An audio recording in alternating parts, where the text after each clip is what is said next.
नहीं जीत सकी। रवीश बिष्ट, सहारा समय के लिए, कोलंबो से। और इसी के साथ ही खबरों में फिलहाल बस इतना ही। दीजिए इजाजत। सहारा प्रणाम।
सहारा प्रणाम। आप देख रहे हैं हमारा खास कार्यक्रम फ्रंट पेज और मैं हूं आपके साथ पूनम जैन। फ्रंट पेज में हम उन खबरों से आपको रूबरू कराते हैं जिन खबरों को देश के कुछ प्रमुख अखबारों ने अपने पहले पेज पर यानी कि फ्रंट पेज पर जगह दी है। ये खबरें दिन भर सुर्खियों में भी छाई रहेंगी, जिन खबरों पर दिन भर नजर बनी रहेगी। तो चलिए शुरुआत करते हैं हमारे इस खास कार्यक्रम की और इन खबरों का विश्लेषण भी करेंगे। विश्लेषण करने के लिए हमारे साथ स्टूडियो में मौजूद हैं वरिष्ठ पत्रकार अजय जी। अजय जी, बहुत स्वागत आपका। तो चलिए शुरुआत करते हैं इस कार्यक्रम की और सबसे पहले जो मेरे हाथ में अखबार है वो है दैनिक जागरण। दैनिक जागरण ने किन खबरों को अपने पहले पेज पर प्रमुखता से छापा है वो आपको बताते हैं।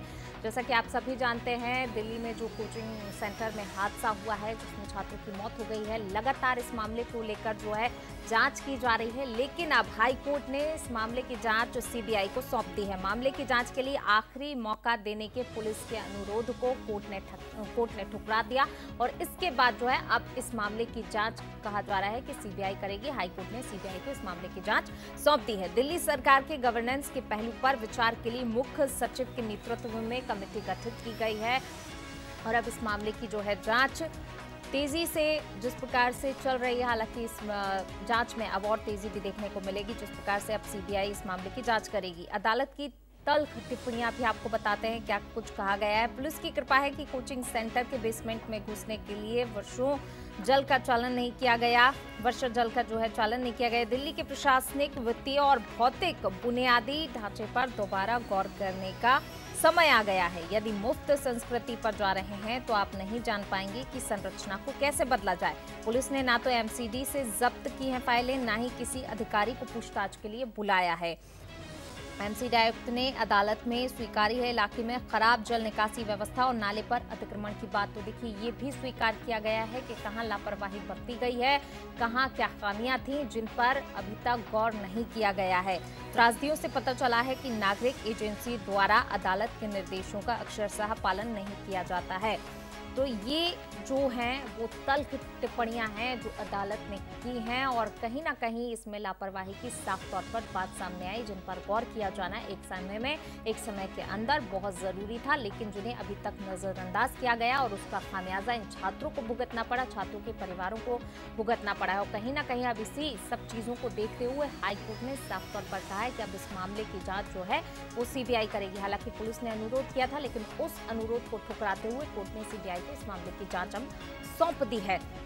दिल्ली हाईकोर्ट ने ओल्ड राजेंद्र नगर में coaching centre Rao IAS study circle के बेसमेंट में जलभराव के कारण 3 अभ्यर्थियों की मौत के मामले की सुनवाई के दौरान दिल्ली पुलिस पर गंभीर सवाल उठाते हुए इसकी जांच सीबीआई को सौंपने का आदेश दिया है। शुक्रवार को सुनवाई के दौरान जांच के लिए आखिरी मौका देने के दिल्ली पुलिस के अनुरोध को ठुकराते हुए हाईकोर्ट ने कहा, घटना की प्रकृति को ध्यान में रखते हुए और इस सुनिश्चित करने के लिए कि जनता को जांच के संबंध में कोई संदेह न रहे, मामले की जांच जहां सीबीआई को स्थानांतरित की जाती है। बेसमेंट में पानी घुसने को लेकर एक एसयूवी चालक की गिरफ्तारी पर फटकार लगाते हुए कोर्ट ने कहा कि पुलिस की कृपा है कि वर्षा जल का चालन नहीं किया गया है। इसके साथ ही दिल्ली के समूचे गवर्नेंस को लेकर गृह मंत्रालय को आदेश देने का संकेत देते हुए अदालत ने कहा, दिल्ली सरकार में भी नई परियोजना को मंजूरी दिलाना आसान नहीं है, क्योंकि पिछले कुछ महीनों में कोई कैबिनेट बैठक नहीं हुई और ये भी निश्चित नहीं है कि अगली कैबिनेट की बैठक कब होगी। तो देखिए, कई सवाल भी खड़े किए गए, एक तरह से तल्ख टिप्पणियां की गई हैं, कहाँ क्या खामियां हैं वो भी नजर आई हैं, वो भी साफ तौर पर स्पष्ट हुआ है इन सब जो है बातों से। अजय जी क्या कहेंगे? देखिए, जिस तरीके से कहीं ना कहीं साफ तौर पर लापरवाही नजर आई है, यानी कि पूरे सिस्टम में, चाहे हम विभागों की बात कर लें या फिर जो है इस मामले को लेकर अधिकारियों की बात कर लें, एक पूरे सिस्टम में लापरवाही का साफ तौर पर यहाँ जो है नजर आ रहा है। जिस तरीके से कोर्ट ने कहा है, तल्ख टिप्पणियां भी कोर्ट ने हालांकि की हैं और कहीं ना कहीं देखिए पुलिस भी सवालों के घेरे में है और इसलिए ही सीबीआई को अब इस मामले की जांच सौंपी गई है। देखिए कि बहुत साफ है और लगभग 1.5-2 घंटे इस विषय पे कोर्ट में चर्चा हुई, दोनों लोगों के आर्गूमेंट सुने गए और बहुत इतना अच्छा डिसीजन दिया है हाई कोर्ट के चीफ जस्टिस ऑनरेबल मनमोहन जी ने और मनु कांडपाल जी ने और तुषार राव गंगोला जी ने। 3 सदस्यीय वो समिति थी और उन्होंने एक एक बात कही।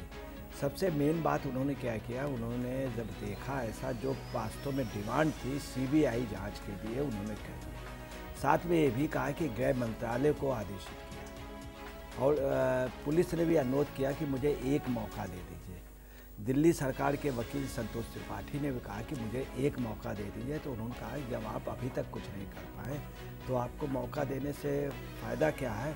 और उन्होंने ये भी कहा कि मेन चिंता है दिल्ली के जो इतनी आबादी है उनकी रक्षा सुरक्षा की, वो आवश्यकता ज़्यादा है। उन्होंने ये भी कहा कि एक प्रकार से इनडायरेक्ट वे पे इसका एक मैसेज चला, एक मैसेज ये भी आता है, एक वॉइस निकलती है कि दिल्ली का जो प्रदेश सरकार है वो नकारा निकली इसमें। उन्होंने ये भी बोला कि कोई फाइलें इन सबको पुलिस को, हकीकत है पुलिस ने मांगी, पुलिस ने डिमांड की। आप यहाँ से अंदाज़ लगा लीजिए कि जो सीनियर आईपीएस वहाँ पे पूरी रात रहा, उसको आदेशित कर रहे थे आप पार्टी के छोटे छोटे नेता, सभासद, विधायक, उनको आदेश। उन्होंने कहा भी अगर पुलिस और एनडीआरएफ वगैरह न पहुंचते तो स्थिति बहुत बुरी होती। तीसरी आपको बताते हैं कि सबसे ज़्यादा वहाँ पे रहा जो समितियाँ रहीं, नागरिक समितियाँ, उनका भी रहा। आरडब्ल्यू ने भी वहाँ कोई काम नहीं किया। आरडब्ल्यू के लोग वहाँ झगड़ा जरूर करने गए, कल भी किया, परसों किया, नरसों भी किया कि आप यहाँ से हट जाइए और उन लड़कों को हटाने में रहें कि आप रास्ता खोल दीजिए उनको। और जबकि आरडब्ल्यू की ये जिम्मेदारी थी। इसके अलावा जो प्रदेश सरकार दिल्ली के, उसने काम नहीं किया। उन्होंने कहा कि मुक्त संस्कृत जो है ये इससे कोई भला नहीं होना है और कहा कि जीएसटी का आप एग्जाम्पल देख लीजिए, जीएसटी से राजस्व बढ़ा और आपको दिल्ली जैसे राज्य में सबसे ज़्यादा राजस्व आ सकता है। इसके लिए आपको एक इनडायरेक्ट वे पे ये भी है कि जो राजस्व भी यहाँ आता है उसका भी बंदर बाट हो गया। ये सबसे बड़ी सोच। अब पूरी प्रशासनिक व्यवस्था खराब है। उन्होंने ये भी इशारा दिया कि नाले नहीं चौक थे, नाले नहीं साफ हुए। इवन अभी तक नाले नहीं साफ हुए, कल तक नाले नहीं साफ हुए, तो वहाँ का ड्रेनेज सिस्टम सही नहीं हुआ था। तो ये सब देख करके और honourable chief justice high court Manmohan, कोई भी अगर जाँच हो उसमें संदेह करेंगे, इसलिए सीबीआई को जाँच दी जाती। सीबीआई इसको मतलब बहुत स्पष्ट कर देगा।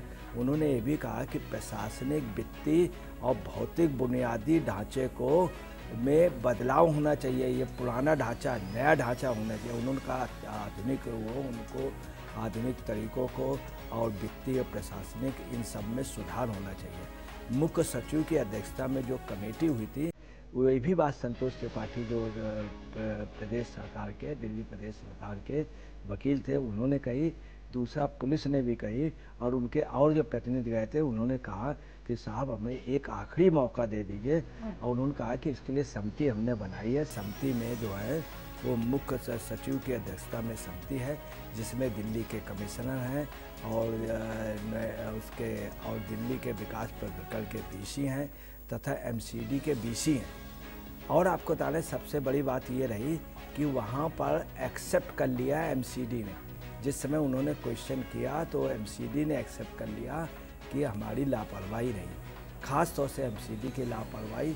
मगर उन लोगों ने क्या किया, पुलिस को इसमें आगे कर दिया। हकीकत ये है कि ये जो घटना हुई है उस घटना में पानी भरने पे पुलिस दोषी नहीं है। बाद में आप कह सकते हैं इंतजाम